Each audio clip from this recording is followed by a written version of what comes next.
Hello, and welcome to Edwards Laboratory Talk podcast. I'm Dan Rutherford, and I've worked in multiple roles during my 24 years at Edwards. I'm currently the market sector manager for analytical OEMs. I'm David Steele. I'm a market sector manager for R&D, and I've been involved in the vacuum technology industry for about 35 years, about 25 years of that at Edwards. All right, well, Dave, welcome back. Again, we don't have Todd with us today, but that's okay. He's probably off creating some devious capture pump stuff, which we'll talk about next time. But today we're going to talk about secondary pumps. So again, just like we did with primary pumps, let's start at what you would define as a secondary pump, David. Yeah, we'll start off with a sort of a definition. So generally speaking, what we're talking about with a secondary pump is a pump that's capable of very low ultimate pressures, less than 10 to the minus 3 millibar, maybe going down as low as 10 to the minus 9, 10 to the minus 10, 10 to the minus 11. And they are pumps that cannot exhaust directly to atmospheric pressure. So this is a pumping technology that only operates efficiently or even at all at exceedingly low pressures where we're in the transitional or molecular flow regime. Well, and because we're operating in that molecular flow regime, we're also going to talk here about some of the design considerations you need to have when selecting these pumps, because one of the things we do have to watch out for, and you'll probably hear us say numerous times in the future, is we have to look at our conductance here. Dave and I, like we said before, we're looking at when we recommend pumps to people, whether it's a primary or a secondary pump, we look at the pump that will fulfill their needs, but within a reasonable price budget. We don't want to over-engineer the system. And you could take a very large turbo pump and end up with very small performance. So we'll make sure we hit on that kind of stuff. Yeah.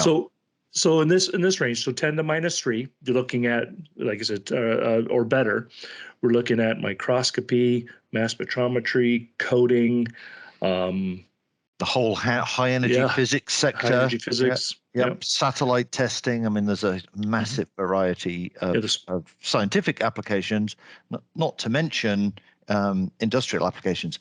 Most semiconductor processes get actually carried out using secondary pumps. Exactly. Coating and so on. So, and when you mentioned space, that's one of the big fields that's really getting exciting right now. There's a lot of different space applications out there that the Edwards designs vacuum systems for, with both primary and secondary pumps on board. So it's a very rapidly growing field. You got SpaceX and everybody else out there playing around. So if we're looking at secondary pumps, typically what falls into this market for us in the laboratory pumps here is diffusion pumps and turbo pumps. So diffusion pumps you don't see a lot of anymore, but they exist out there, and they have their benefits too. I mean, they're very simple, they're very low cost, they have excellent compression for light gases. So, but these pumps were founded back in the early 1900s. You remember what they started using to pump those, Dave? They started out using mercury as the working fluid, and I mean they really are very simple. If you had a workshop with basic metalworking skills, like very basic metalworking skills, almost like a blacksmith's workshop, you could build even today a diffusion pump. It's basically a boiler which the working fluid sits in. The working fluid's heated by an electric heater. And as it vaporizes at very low pressure, it gets forced up through what's called a jet stack. Looks like a little upturned funnels. And because there's almost no gas in there, because we've already roughed it out, it gets fired downwards at exceedingly high speed, approaching the speed of the gas molecules, entraining those gas molecules back into the base of the pump, where they can then get ejected out into your primary pump. Dead simple. It is very simple. And like you see sometimes the jet assemblies they come in single assemblies, multiple assemblies, but these are so easy. I remember my first days of vacuum, I was taking these apart and cleaning them and repairing them. They're just dead simple to do, but not so simple to operate sometimes. And they do have their down points too. I mean, there are diffusion pumps out there that can do 50,000 liters per second. Of course, it takes a lot of power. You have to definitely have water cooling. In fact, what's the largest pump you've ever seen with water cooling, Dave? I mean, I think without the air cooling. biggest I got air phrase cooled it right. diffusion pump I think I've seen is around 100 liters a second. Yeah. Yeah. I was thinking back of the EO 5060 was probably one of the few we had, and then we had we moved SI on up to the 100. SI 100, and then we moved on to the diff stacks, which were about, I think, started at 300 and moved to 700 liters. But those, of course, required water cooling at that point. Mhm. But they can get some very good speeds and some relatively small sizes. But again, there are very distinct rules you have to have about operating a diffusion pump, where you would, because you have to make sure your critical backing pressure is met, or you're going to get stalling of the pump. So these pumps typically require backing pressures better than what, 0.1 millibar, Dave? Yep. Yeah. So pretty Yeah. low backing pressures. And I think the biggest, there's several weaknesses to diffusion pumping technology in terms of their practical use. Mm-hmm. If something goes wrong in the vacuum area, whether the backing pressure is too low or the gas load in the inlet, it creates a huge mess because the oil that's inside the pump gets everywhere in a flash. So almost before the gauging can react to the problem, you've got a mess. It's done. Yeah, it's done. And I think fundamentally that was one of the things that sort of killed off diffusion pumping technology.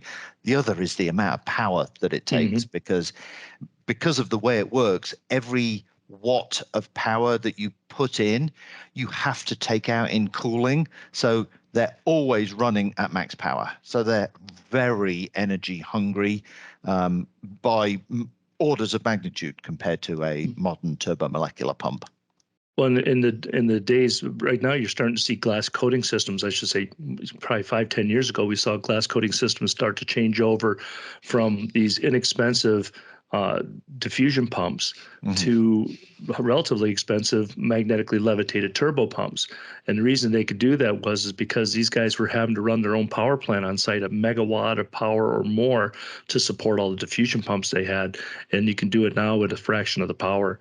So it is a huge savings when you call it that. And again, you got to have the water to keep it cool. It makes it a very kind of industrial environment. Another thing you have to have too, in order to reduce some of that chance for the oil backstreaming, even during normal operation, you'll see cold caps or optical baffles used to reduce that chance of the oil making it back up to your system.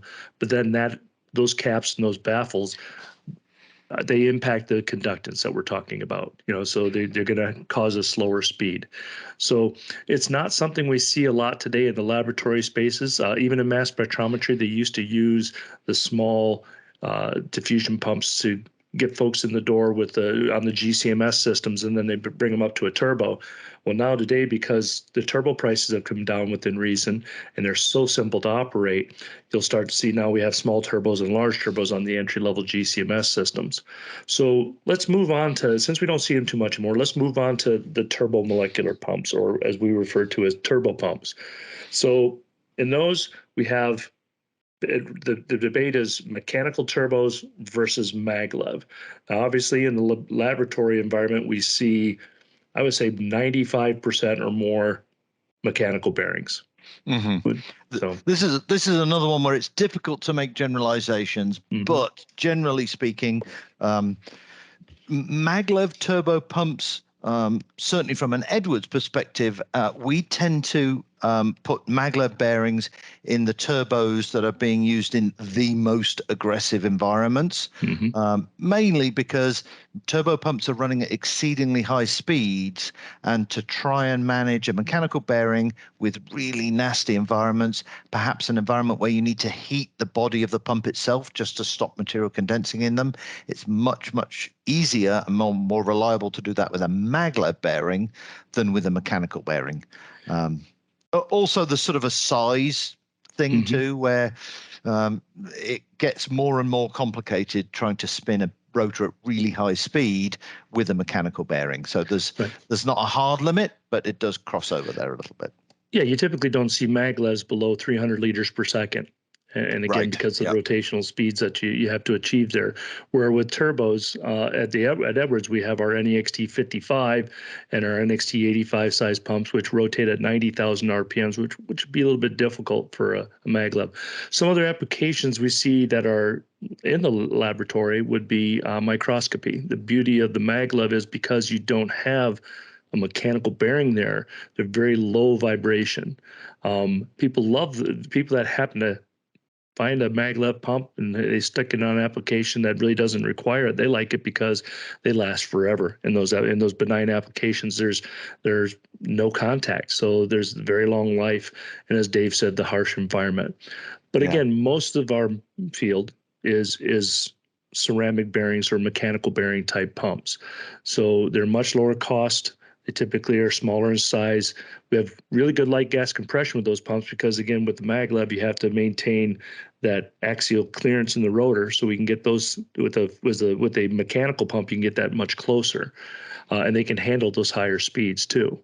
So we make everything now between what I think is 55 liters a second and 1,230 liters per second in mechanical bearing. Yep. So there's been a lot of changes over the years. Dave, you've probably been around to remember back when turbo pumps used stainless steel balls in the bearings instead of ceramics, don't you? I'm just about, Dan, so thank you for reminding me how old I am. Yeah, I I'm mean, older than in the you. very early days, that's all that was available. It was a piece of technology. Ceramic ball bearings were a piece of technology invented for the space industry, very high-speed turbines, that type of thing. Perfect for a turbomolecular pump. And it really did revolutionize mechanical turbo pumps.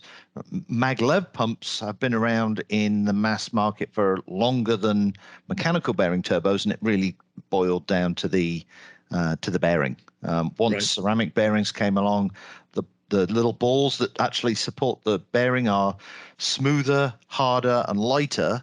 And it meant going from 6 months maybe with a mechanical steel bearing to 2 years and even 4 years or more now with mechanical ceramic ball bearings. So that it revolutionized the small turbo pump market. Well, back then too, back in the older days, with the stainless steel ball bearings, you used to see people use standby modes in turbos instead of shutting them down. Mm. And because you get the electrolytic action between the ball and the raceway of the bearing, so you would have to worry about that. You'd have to, you want to keep the pump running, but at a reduced speed to improve its life. So these days, it's not as big of a concern because they are ceramic. So that's one thing I've noticed since my few years in the business. But things have come a long ways with mechanical bearing pumps, and there are some benefits that we do besides the cost. We the beauty of these pumps is we can, of course, by looking at the lubrication systems and optimizing blade geometries, we can come up with some pretty unique pumps. So, for example, the split flow pumps that we sell into the mass spectrometry market, the NEXT line, we have a whole caveat, just whether it's a cartridge pump or horizontal envelope or what we call a moon boot version, what we used to be able to have to do with 3 or 4 turbos a day, we can do with a single turbo pump running off of a single drive motor. So it saves the customer a lot of money in the long run, and you get a lot of design flexibility with your system. Yeah, it is quite remarkable that we can replace 2, even 3 or more turbo pumps with a single multiple inlet turbo pump, not to mention the power supplies and the controllers, the electronics to run it. It really is quite a remarkable achievement. It's altered the mass spec market for sure in a dramatic way over the last 25 years, I guess. Yeah. Very dramatic way. And the beauty of it is too, is these are relatively low power. People tend to think that these pumps take a lot of power to run. But if you look at it, I mean, what we consider a high power for a turbo would be the same as a 100-watt light bulb in a house. So they typically, like one of our 300 liter per second pumps, if you pump down a chamber and you're sitting there ultimate, it's probably going to be drawing 20 watts of power when it's running at full speed just to maintain that, which is very low powers for it.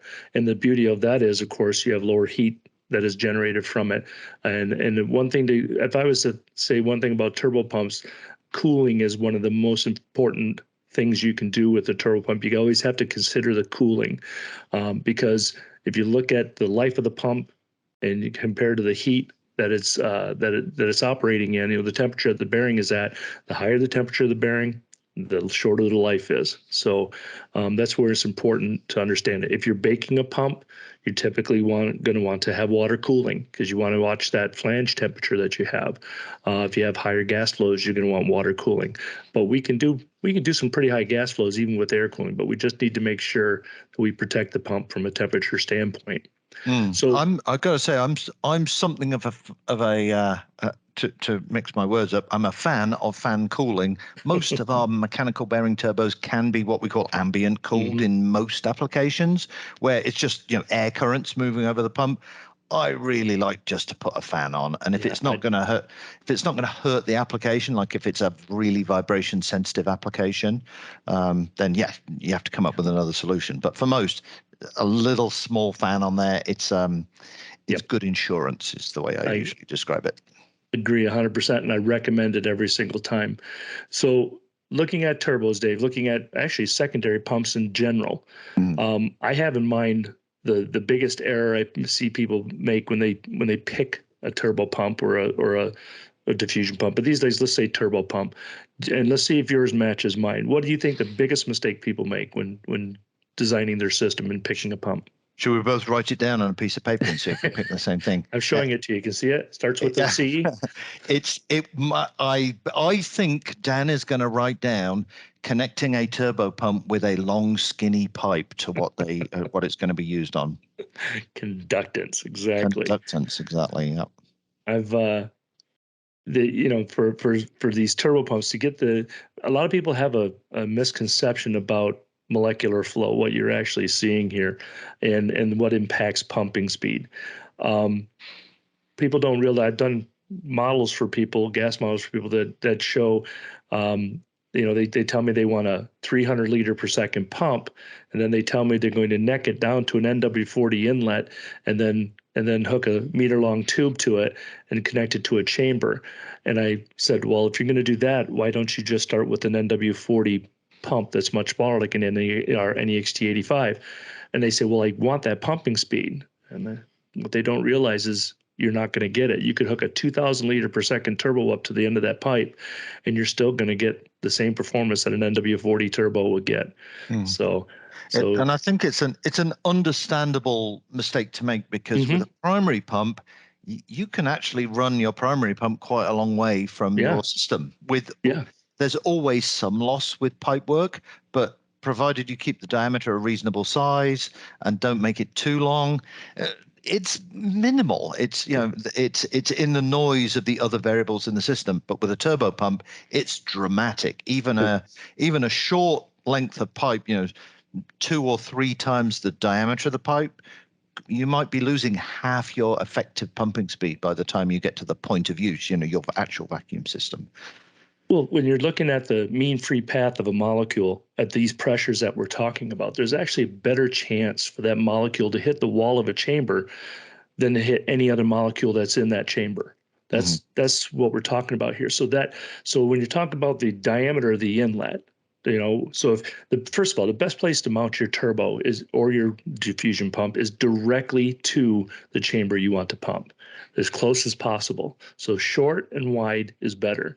And the reason wide is better too is that at that inlet is the probability that that molecule is going to hit that part of the wall that is basically the inlet to the turbo. So the bigger the diameter, the bigger probability it has to find its way into the turbo.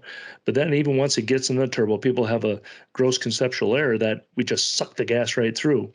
But it's not. It's basically like a pinball machine in there. The molecule comes in, it resides on a turbo blade, gains enough energy, and then comes off at a certain angle. And those angles, you got different probabilities of what angle it'll come off. But eventually, based on our design of our turbos, we work to get that gas molecule to find its way down the exhaust and leave the system. If you look at leak detectors, we actually excel at running gases like helium because they move very fast. We look at the ability to run the helium from the exhaust of the turbo pump back up through the inlet to the detector. So some molecules have a better chance than others. Light gases can easily go backwards through a turbo. I think getting the concept with in the high vacuum regime that the turbo pump itself, or diffusion pump, or when we do our capture pumps thing, cryos or ion pumps, the pump you can't make the pump influence the likelihood of the gas molecules going into it. All you can do is when the gas molecules go into it, make sure that they don't come back out of it again. Right. Or at least the chance of that happening is exceedingly low. Right. And once you sort of get that concept into your head, the rest of things like geometry become easier. Now, that said, sometimes there are just physical limitations that mean the pump is going to have to be spaced away. And the advice that I always try to give is try and keep the distance as short as possible.